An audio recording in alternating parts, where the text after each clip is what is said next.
reports emerged this week of migrant parents being unable to find their children, some of their children who have been separated because the parents were taken to be prosecuted. 1,500 of the children were separated from their parents. Patty Solis Doyle, what do you think is going on here? Well, it's a tragedy, number one, and it is unspeakably cruel. You know, these parents are coming with their children because they're trying to escape some horror that they're facing in their own country. They're coming to save their kids. They're met with criminal prosecution. Their children are being torn away. And now we're finding that our government has lost these children. Where are the kids? As a mom, I just can't think about a child, a 4-year-old in a different country with strangers, and now vulnerable to human trafficking, vulnerable to abuse, and there is nothing that these parents can do. So I think that the president should use every resource at his disposal to find these kids and make sure that they're safe and tell us that they're safe. Is this an unintended consequence No, of tough I don't think it is. I think this is a policy? process that's been going on a long time. What happens is these children come into detention. There is a vetting process of who these children are assigned to. It's not just 1,400 children. It's a much larger group of kids. And they are assigned to sponsors in this country who go through a process to be able to qualify to be sponsors. These children are placed in them, and what happened is there were, again, thousands more than the 1,500 you're talking about, that they follow up with a lot of these, they follow up to find out where these children are, how they're doing, and what they found is that 1,500 of them, somehow, these sponsors and the kids sort of are off the radar. They haven't checked in, they haven't been able to find them. Now, the reality is, a lot of these sponsors are, in many cases, have, they've been checked out, but they may have other reasons for not communicating or dropping off the system. So this isn't well, we've lost these kids. No, they were placed in vetted homes, and for some reason or another, these parents are not. If they're not lost, what are they? Where are they? If they're not lost, the question is they haven't had communication with these previously vetted sponsors.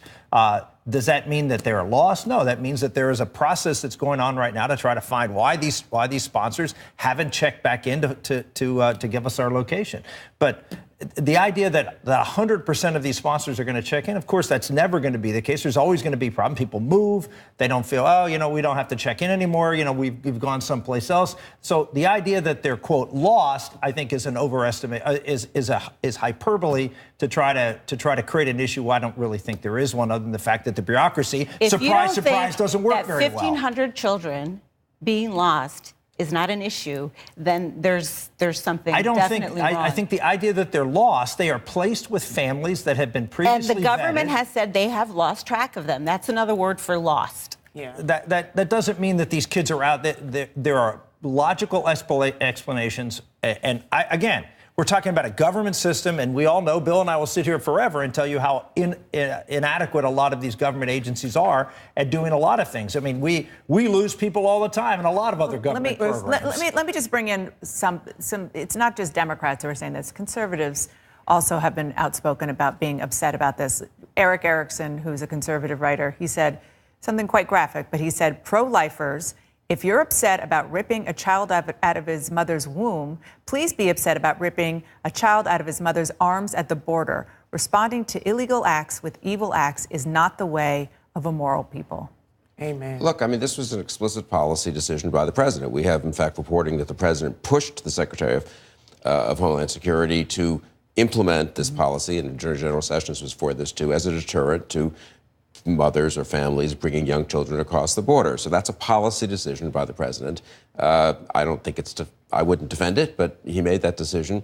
The issue is less so that there's that. Then there's the question of these kids who the Department of DHS has lost track of.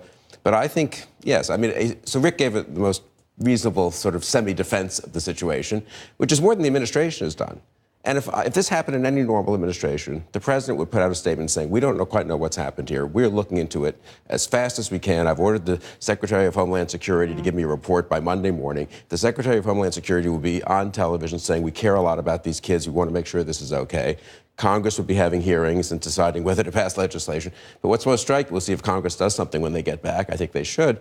But what's striking is the president doesn't mind the story, I think, actually, because it makes him look tough on immigration. Right. There's no pushback. Rick pushed back, but there's no pushback from the administration on these very disturbing stories. He's also, and can I just say, he and his colleagues are also slamming Democrats, saying that this started out as a Democratic policy. We've done a fact check. That's not exactly true, but that is certainly right. Thank you. It's more bipartisan. But this is stunningly immoral and cruel.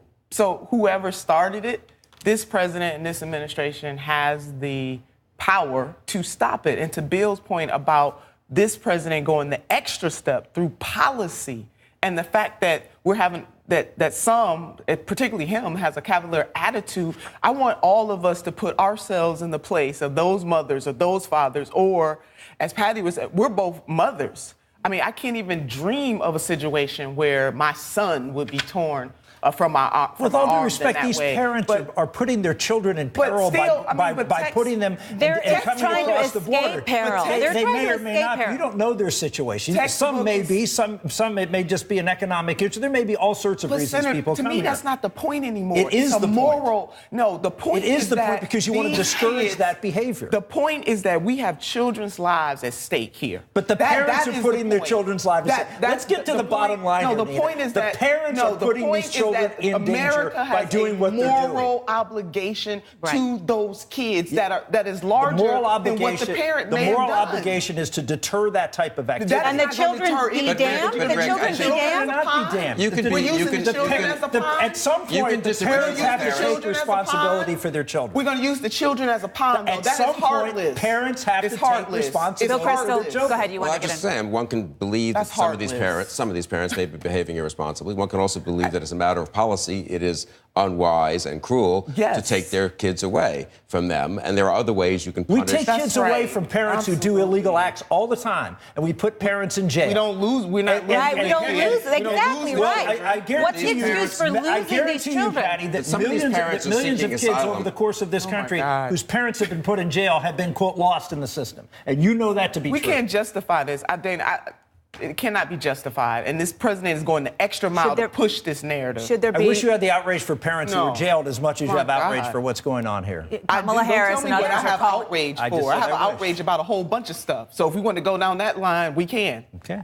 Kamala Harris is calling for members of the administration to come up and testify about this. Is there any doubt in any of your minds that that's going to happen? It should happen. And Congress has, in this, as in so many other instances, has power. You know, Congress can say this should not be the policy. This policy is now prohibited. Right. Little kids should be kept with their parents. They can be disciplined together. They can be held together in a detention facility if that's the right thing to do while their claims of asylum or their claims of refugee status or their claims to be able to immigrate are adjudicated. This is what Congress is supposed to do. And it's another case where I'd be very curious to see when they get back. And if I were a Democrat in Congress in particular, but a Republican who agreed with this, I would insist on action fast, not a hearing. Yeah. I mean, why don't they just change the policy? It's not that hard. All right, everybody, thank you for that incredibly lively discussion. It is a very tough issue, but I think we all agree that the kids are the most important thing, whatever the policy is. Thank you so much.